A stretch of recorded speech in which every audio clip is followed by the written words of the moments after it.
चलते उस वचन की ओर, जिस वचन को लेकर हमने अभी तक 12 एपिसोड पे विचार किया है, और हमारा विषय है आशीष की परिभाषा, जिसके लिए हमने चुनाव किया है इफिसियों की पत्री पहला अध्याय और वचन 3। यहाँ से अपने मैसेज को हम शुरुआत करते हैं। हमारे प्रभु यीशु मसीह के परमेश्वर, हमारे प्रभु यीशु मसीह के परमेश्वर और पिता का धन्यवाद हो, और उस पिता का धन्यवाद हो, उसने हमें मसीह में स्वर्गीय स्थानों में सब प्रकार की आत्मिक आशीष दी है। आत्मिक आशीष दी है। हालेलुया। उसने कहा कर देगा, मिलेगा या मिल गई है, ऑलरेडी दी है। लेकिन प्रॉब्लम यह है हम आत्मिक बातों से अधिक शारीरिक बातों पे अधिक अध्ययन करते हैं। हमें आत्मा में जो मिला है उससे अधिक हम शरीर के बारे में बहुत बोलते हैं। बाइबल का परमेश्वर कहता है मसीह यीशु में हमें यहाँ बात की नहीं, दुनिया के रईस लोगों की नहीं, आसमानी बाप के उस आसमानी जगह से, उस जन्नत में से, उस स्वर्गीय स्थानों में से सभी प्रकार की आत्मिक आशीष दी गई है। लेकिन प्रॉब्लम यह है कि हम कुछ बातों में आनंद नहीं करते हैं, लेकिन संसारिक बातों में हम दुखी हो जाते हैं। यदि हमें ये बात का रहस्य परमेश्वर के कलाम के द्वारा अगर हमारे लिए खोल दिया गया है, लेकिन अभी भी अगर मैं मेरे प्रमोशन के लिए रो रहा हूँ, मेरे फैमिली प्रॉब्लम के लिए रो रहा हूँ, मेरे आमदनी के लिए रो रहा हूँ, पति के लिए रो रहा हूँ, पत्नी के लिए रो रहा हूँ, बच्चों के लिए रो रहा हूँ, तो इसका मतलब मुझे अभी तक ये नहीं पूरा यकीन, जैसे मैंने पिछले वक्त एग्जाम्पल दिया था, लंबा सफर जहाज का 40 दिन का किया, जिसके लिए खाना मुफ्त था, लेकिन सूखी रोटी खाकर वो रोटी पहुंच गया। आज मसीह की यही हालत है। आत्मिक आशीष में हमारी आत्मा में खुदा की उपस्थिति के साथ स्वर्गीय शांति मिलती है। अब स्वर्गीय शांति क्या देती है पता है? जो रईस लोगों के पास नहीं है, साइंटिस्ट के पास नहीं है, बड़े बड़े हिम्मत वालों के पास नहीं है, बड़ी सरकार चलाने वालों के पास नहीं है। इसलिए आज सरकार में भी आज उथल पुथल है। सबसे बड़ी आशीष आत्मिक आशीष हमें मिलती है, वो है जिसे इंग्लिश में सैटिस्फैक्शन कहा जाता है और हिंदी में समाधान। और बाइबल कहती है कुछ जिस हालात में, उस हालात में समाधान ही रहे, तब मैं तुझे संभालूंगा, तेरा उद्धार होगा। इब्रानी के 13:5 कहता है तेरा जीवन लालच से भरा ना हो, जो है उसमें समाधान ही रहे और आनंद से रहे। मेरा परमेश्वर उसके राज्य में मुझे जो भी वतन, जो भी विलास, जो भी प्रॉपर्टी है, वहां का मैं वारिसदार हूं। भले यहाँ का मेरा आधार कार्ड को वैल्यू है या ना है, भले मेरे यहाँ पे पैन कार्ड को वैल्यू है ना है, लेकिन मुझे एक आधार कार्ड मिला है। बाइबल कहती है कि हमारा नागरिकत्व स्वर्गीय है, वहां से हम परमेश्वर का पुत्र देने आएगा। फिर मुर्दा हालात में हो या जिंदा हालात में हो, यदि हमने उस आत्मिक आशीष को संभाल कर पवित्रता से, विश्वास से, ईमानदारी से जीवन जिया है, तो जिंदगी के साथ भी वो मेरे साथ है, जिंदगी के बाद भी वो मेरे साथ है। Hallelujah, praise the Lord. शैतान यही चाहता है कि तुम्हारे जीवन से समाधान चला जाए। जब समाधान चला जाता है ना, तो मुंह पे बाधा बन जाते हैं। जब समाधान चला जाता है ना, तो रातों की नींद हराम हो जाती है। जब समाधान चला जाता है ना, तो गुड़गुड़ाहट शुरू हो जाती है। जब समाधान चला जाता है ना, कोई चीज अच्छी नहीं लगती है। इसलिए यीशु मसीह ने यूहन्ना 14:27 में कहा है, दुनिया देती है वैसी नहीं, मैं तुम्हें अपनी शांति देता हूँ जो स्वर्गीय स्थानों से मिलती है।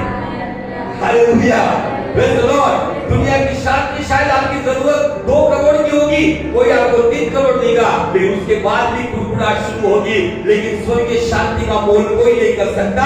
जिसके पास जो शांति है, वो झोपड़ी में भी समाधान है। Hallelujah, praise the Lord. अगर आपकी जरूरत क्या है, तो आत्मिक आशीष। अब आत्मिक आशीष क्या आता है? समाधान, शांति। यीशु मसीह पैदा हुआ, दुनिया के लिए 3 बातें प्राप्त हुई। बोलो 3 बातें। जब स्वर्गदूत आते, बहुत सारे लोग ये बातें केवल क्रिसमस के दिन ही बताते हैं, और क्रिसमस कैरल में इसको गाया जाता है। यीशु मसीह का कैरेक्टर जो पहला स्वर्गदूत ने आकर उस गदहियों को कहा तुम्हारे लिए बड़ा आनंद हुआ है। क्या हुआ है?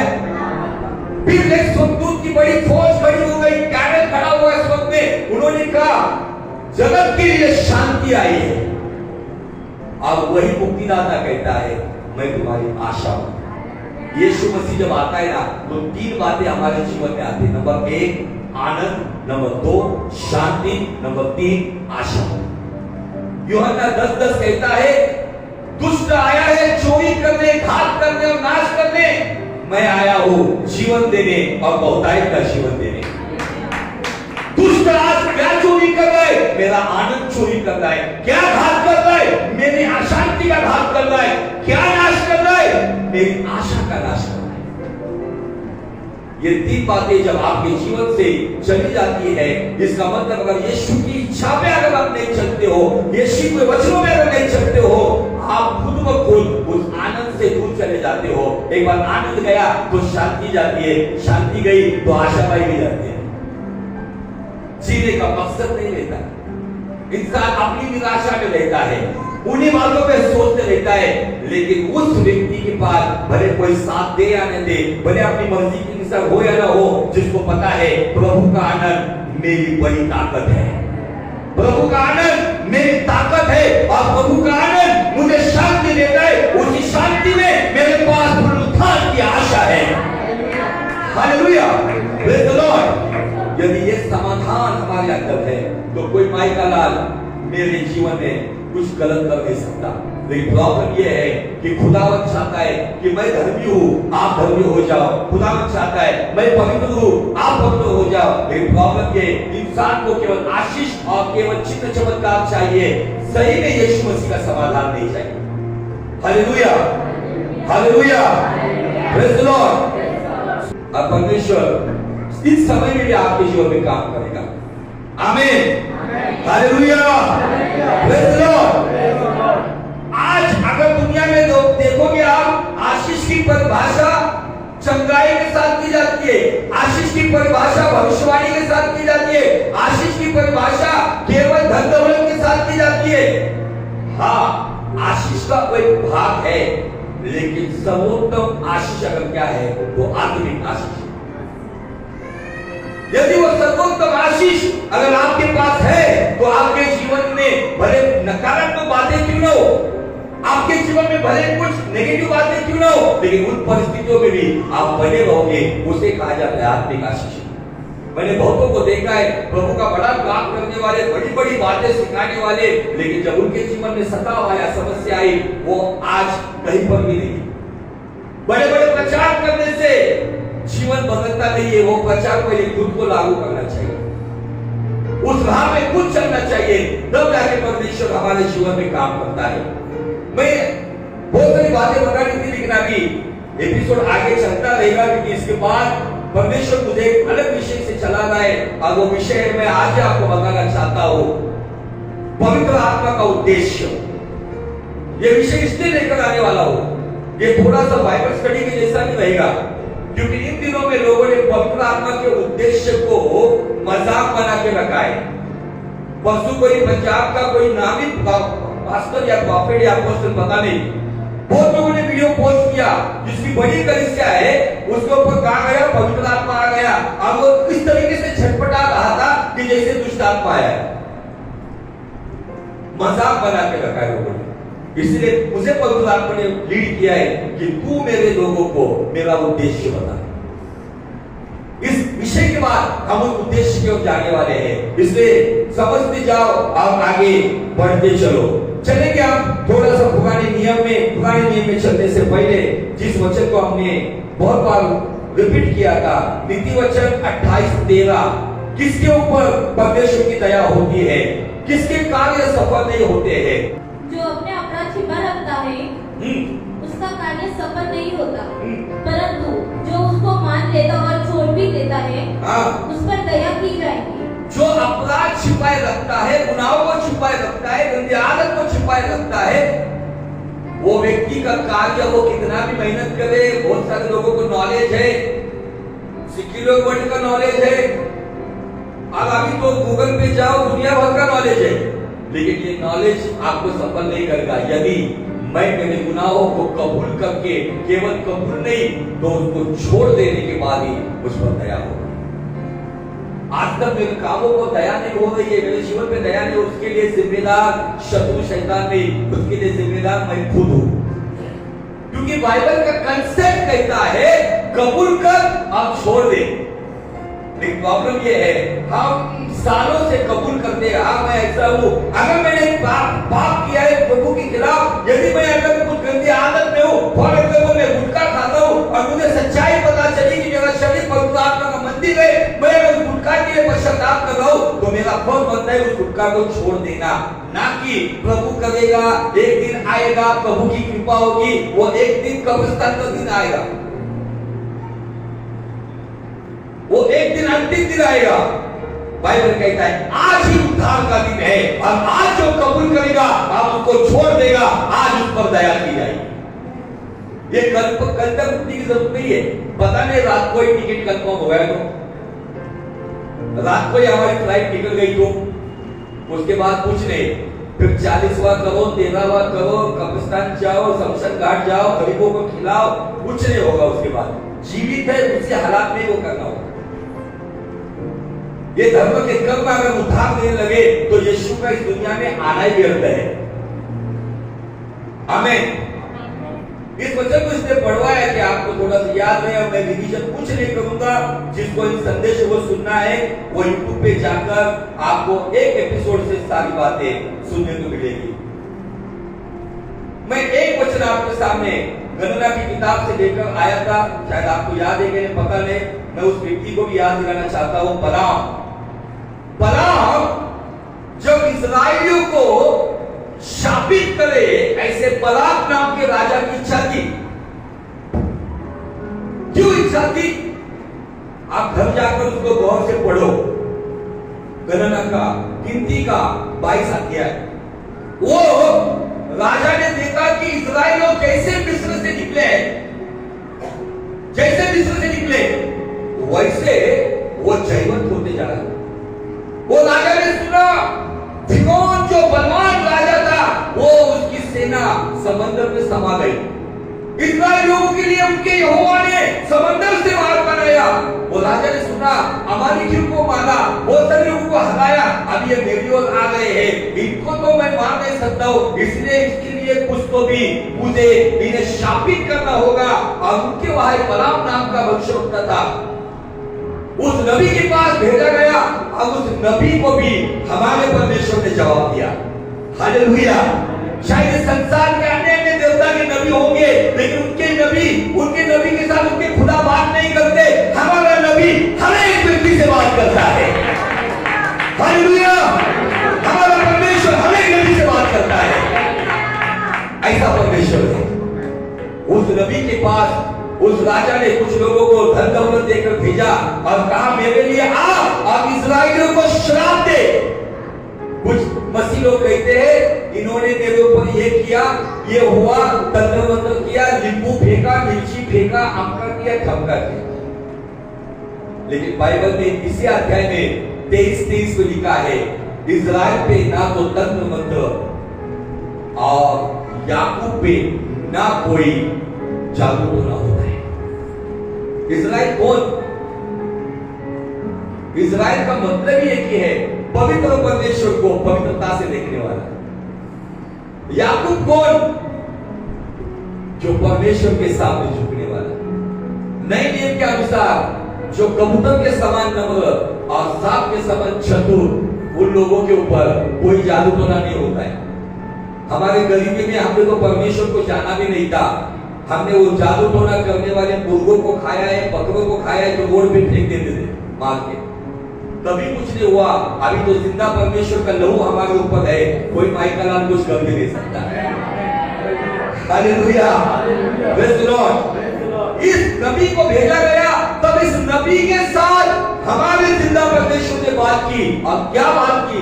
आइए इसको गिनती का किताब 22 अध्याय और वचन 11 और 12 सुन जो दल मिस्र से निकल निकल आया है। जो दल, क्या कहा है उनको? दल किसको कहा जाता है पता है? सेना को। आज मैंने यहाँ पर कुछ कहा कि एक नए अभिषेक में खुदावन एक सेना को, एक दल को खड़ा कर रहा है। वास्तविक देखो, लोग उनको क्या कर रहे थे? मिस्र से निकले हुए बेघर हो गए।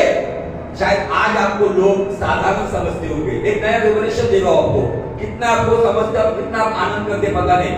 शायद लोग आपको कहते रहेंगे, अरे सिक्योरिटी गार्ड का काम करते हैं, दोना बर्तन का काम करते हैं, किधर को ऑफिस में झाड़ू मारते हैं, किधर को नर्स का काम करते हैं। लेकिन ये दुनिया की सोच है। परमेश्वर अपने लोगों को दल कहता है, सेना कहता है। सेना इसलिए कहता है, वो सेनाधीश परमेश्वर हमारा राजा है और हम उसकी प्रजा है। Hallelujah, praise the Lord. लेकिन दल में रहने के लिए आपको सिपाहीगिरी करना जरूरी है। पवित्रता की चाल चलनी होगी। दुष्ट के सारे कामों को वचन की तलवार से काटना भी होगा।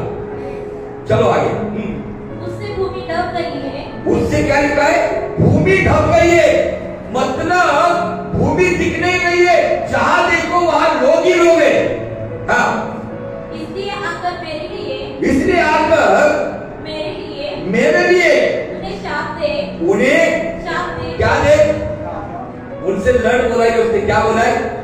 एक राजा, जो लोग निकले हैं उनको दल कह रहा है, उसको दल कह रहा है।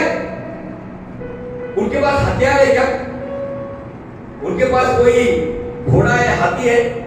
पैदल निकले हुए लोग होगा, उनके पास गधा होगा, कुत्ता होगा। मिस्र से निकले वक्त उन्होंने उधर से मुर्गे पिए, उन सब को लिया होगा। लेकिन एक दल कहा जाता है। ये राजा दल क्यों कह रहा है उनको? क्योंकि उस राजा ने देखा ये लड़े या ना लड़े, लेकिन इनका राजा इनके लिए लड़ता है। हालेलुया। युद्ध हमारा नहीं है, युद्ध किसका है? आप फतेह किसके है? आमीन। फिर सुनने के बाद में आप क्यों लड़ने की कोशिश कर लो?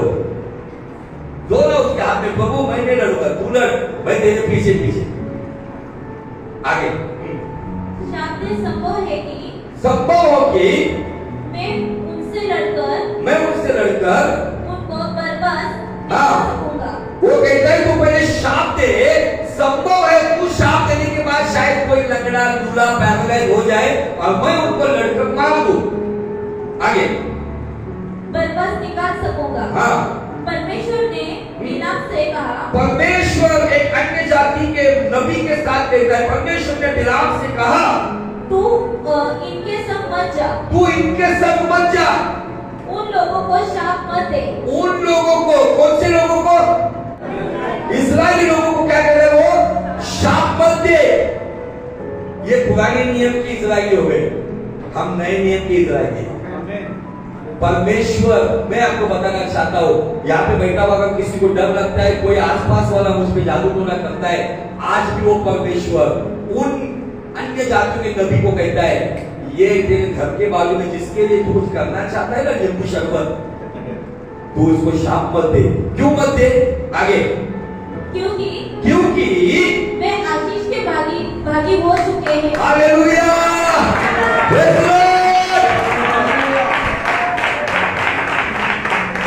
अभी सवाल ये आता है, ये आशीष के भागी क्यों हुए? इन्होंने कोई जंग जीती है? इन्होंने परमेश्वर के लिए कुछ बड़ा बलिदान दिया है? इन्होंने मिस्र में जब गुलामी में थे, उस गुलामी में धन्यवाद यीशु को ऐसा कर रहे थे क्या? ये आशीष के भागी क्यों हुए? क्या कारण है? परमेश्वर कहता है कि आशीष के भागी हुए। आशीष के भागी हुए, ये वचन थोड़ा मराठी में पढ़ो। देव बालामास म्हणाला, तू त्यांच्या बरोबर जाऊ नको, त्या लोकांना शाप देऊ नको, कारण ते आशीर्वादित लोक आहेत। और कौन कह रहा है आशीषित? पता है? जिनके सर पे छत नहीं है, जिनको रहने का ठिकाना नहीं है, जिनको खाने के लिए ऊपर देखना है, पीने के लिए चट्टान में देखना है, जिनको खाने के लिए मन्ना, पीने के लिए चट्टान में जब दूसरा लाठी मारेगा तब पानी आएगा। जंगल में चल रहे, डेजर्ट में छाव नहीं है, दिन में वो मेघ स्तंभ, रात में अग्नि स्तंभ, परमेश्वर उनके साथ चल रहा है। किचन पता नहीं 40 दिन तक कपड़े के साथ, हमने लास्ट टाइम पढ़ा है, कपड़े के साथ साथ बॉडी भी बढ़ रही थी, जूते के साथ साथ पैर भी बढ़ रहे थे। ऐसी महिमा का काम परमेश्वर कर रहा था। लेकिन सवाल ये आता है, आज के डेट में लोग कहते हैं I am blessed because I have big house, I am blessed because I have 2-3 cars. अब लेकिन इनके पास चलने के लिए भी कुछ नहीं है, सर पे छत नहीं है, लेकिन परमेश्वर कहता है ये मेरे आशीषित लोग हैं, जिनके सर पे छत नहीं है, जिनको पता नहीं उनकी मंजिल कहाँ है, जिनको खाने के लिए खुदावन पे निर्भर रहना पड़ता है, पीने के लिए खुदावन पे निर्भर रहना पड़ता है, उनको परमेश्वर के पीछे चलना है, रेगिस्तान में चलना है, उनको खुदा कहता है बदल में दिया कि वे मेरे आशीषित लोग हैं। क्यों उन्हें आशीषित क्यों कहा गया पता है? भले बीच में गुड़गुड़ कर रहे थे, लेकिन खाना पीना मिलने के बाद समाधान मिलता था। लेकिन सबसे महत्वपूर्ण कारण यह है, अगर उसको बिब्लिकल बेस पे समझना है तो महत्वपूर्ण कारण यह है, उन्होंने मिस्र को छोड़ा था। वो आशीष के भागी हुए हैं। क्यों? उन्होंने, गौर से सुनो, उन्होंने मिस्र को छोड़ा, उन्होंने इजिप्ट को छोड़ा था। मिस्र का मतलब है गुलामी, मिस्र का मतलब है पुराना जीवन। सवाल यह है, हम किसी को पूछने के बाद हम टाइप भी करते हैं, how are you? Blessed. How is the family? Blessed. लेकिन अभी क्या अगर मैं मिस्र के अंदर हूं तो कहां से मैं ब्लेस्ड? मसीह यीशु में मुझे स्वर्गीय स्थानों से सभी प्रकार की आत्मिक आशीष दी गई है, लेकिन वो आशीष मुझ पर आकर कब बैठेगी, वो आशीष मुझ में आकर कब काम करेगी? जब मैं मिस्र को छोड़ दूंगा। ये वही लोग हैं जिनके बारे में परमेश्वर कहता है कि वो आशीषित लोग हैं। आइए उनका थोड़ा सा अंत देखेंगे, जिसके ऊपर हमने बहुत लंबा प्रचार किया था। इब्रानी की पत्री उसका 3 अध्याय और 17 वचन सुनो। अब वो 40 वर्ष तक किन लोगों से क्रोधित रहा? क्या उन्हीं से नहीं जिन्होंने पाप किया और उनके शव जंगल में पड़े रहे? और उसने किनसे शपथ खाई थी कि तुम मेरे विश्राम में ना पाओगे? क्या केवल उनसे नहीं जिन्होंने आज्ञा न मानी थी? अतः हम देखते कि वे अविश्वास के कारण प्रवेश ना कर सके। कहां पर? आशीष के देश में। अगर आपको भी आशीष के सिय्योन देश में अगर जाना है ना, तो यहाँ पर इस्राएलियों ने जो 3 गलती की, नंबर 1 उनके बारे में बताया गया कि उन्होंने आज्ञा नहीं मानी। वैसा लिखा है क्या? जिन्होंने परमेश्वर को क्रोधित किया और जो अविश्वास में चले। ये 3 बातों के कारण बाइबल कहती उनकी डेड बॉडीज, उनका शरीर, उनका शव जंगल में पड़े। क्यों? उनके बारे में बताया गया है, थोड़ी देर पहले हमने पढ़ा, क्या बताया गया? आशीष के भागी, लेकिन उनका शव गया नहीं, उनकी बॉडी यर्दन पार गई नहीं। क्यों? फिर से वही पर आता है। यहां पर 3 बातें, परमेश्वर को क्रोध दिलाने वाले, आज्ञा न मानने वाले, अविश्वास के जीवन जीने वाले, ये 3 कैटेगरी के लोग सिय्योन देश में नहीं आए। कब्रिस्तान में फूल डालते वक्त सिय्योन देश हमारा देश, जाएंगे हम अपने देश, ये गीत गाने के द्वारा कोई स्वर्ग में नहीं जाएगा। सिय्योन देश में जाने की प्रैक्टिस रोज की जाती है। रोज उसके साथ अपने रिश्ते को बनाने की जरूरत है। उन लोगों को बताया गया जिनके लिए चट्टान से पानी आता था, आसमान से खाना आता था, दिन में उनके लिए मेघ स्तंभ छाया देता था, बादल था, बर्फ का बादल था, रात में अग्नि का बादल था ताकि ठंड ना लगे रेगिस्तान में। जिनके लिए परमेश्वर यहोवा खुद डरता था, जिनके लिए परमेश्वर ने उन्हें उस गुलामी से छुड़ाया था। लेकिन आशीष के भागी हुए लोग आशीषित देश में जा नहीं पाए। क्यों? मिस्र तो छोड़ा, हमने भी पुराने लोगों को छोड़ा, लेकिन अभी भी क्रोध दिलाने वाला अगर ऐसा कुछ काम मेरे अंदर है, अभी भी मैं आज्ञाओं को पालन करने में आज मैं अवज्ञा कर रहा हूं, अभी भी मैं अविश्वास में चल रहा हूं, तो ये मेरे लिए संकेत और चेतावनी है कि मैं भी सिय्योन देश का वारिस नहीं हूं। लेकिन यदि मैं आज निर्णय लेता हूं और खुदा के साथ वाचा मांगता है, खुदा आज से मैं तुझे क्रोधित नहीं, तो तुझे मैं खुश करूंगा, ऐसा जीवन जी। हे खुदा, मैं आज्ञा को तोड़ूंगा नहीं, तूने कहा है जैसा तू पवित्र है वैसा मैं पवित्र चाल रखूंगा, पवित्र जीवन जीऊंगा, पवित्र संगति रखूंगा। हे खुदा, मैं अविश्वास में नहीं, हालात बदले या ना बदले, लेकिन मैं विश्वास में चलूंगा। ये 3 बातों के द्वारा परमेश्वर हमें आशीषित देश में देगा।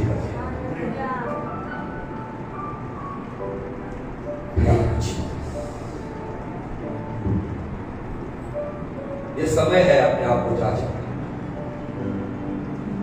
जिन्होंने खुदावंत की दावत खाई, जिन्होंने 40 साल में परमेश्वर के अनुग्रह को देखा, महिमा में चले, जिनको कुछ तकलीफ नहीं थी, परमेश्वर की हुजूरी में उनके शरीर में शुद्ध हो गए, बैल के साथ जूते भी बढ़ गए थे, शरीर के साथ कपड़े भी बढ़ गए थे, फिर भी वो आशीष के सिद्धता तक नहीं पहुंचे। क्यों? जिसके बारे में याकूब ने बहुत अच्छी बात कही है, आपकी आंखें बंद रखो और अपने आप को जांचो। क्या मैं आशीष का भागी हूं, लेकिन क्या मैं आशीष के देश में जा पाऊंगा? Analyse yourself and close your eyes. क्या ऐसी कोई बात है कि जिसके द्वारा मेरा परमेश्वर मुझसे गुस्सा है? क्या ऐसी कोई बात है कि जिसके द्वारा मेरा परमेश्वर मुझसे नाखुश है? आज मुझे जांचना है। अगर मुझे नया अभिषेक मिला है, नूतन अभिषेक मिला है, तो वह अभिषेक आज काम करना चाहिए। परमेश्वर यीशु का जगत का एक भाई कहता है, उसकी पत्नी में तिसराते वचन 2 में कहता है, इसलिए कि हम सब बार बार चूक जाते हैं, गलती करते हैं।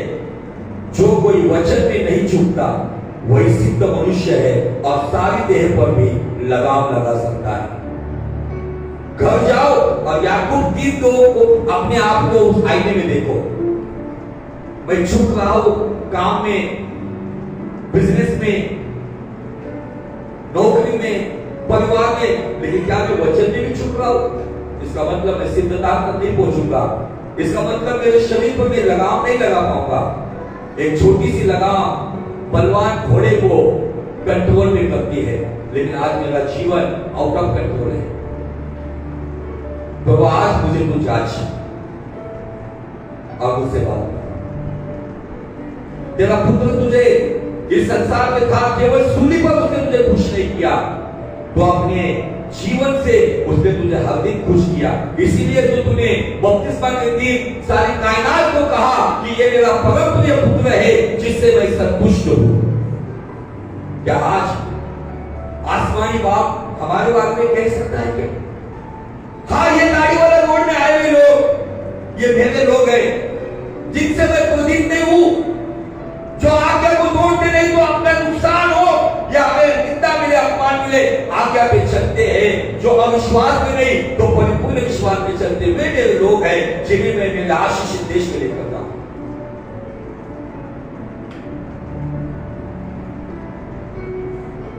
प्रभु दया करें।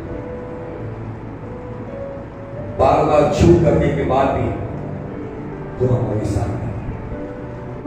मेरे पिता परमेश्वर यीशु मसीह के नाम में आज आपने हमसे फिर से बात की, हमारे कानों को खोला, आंखों को खोला, हृदय को खोला। धन्यवाद यीशु।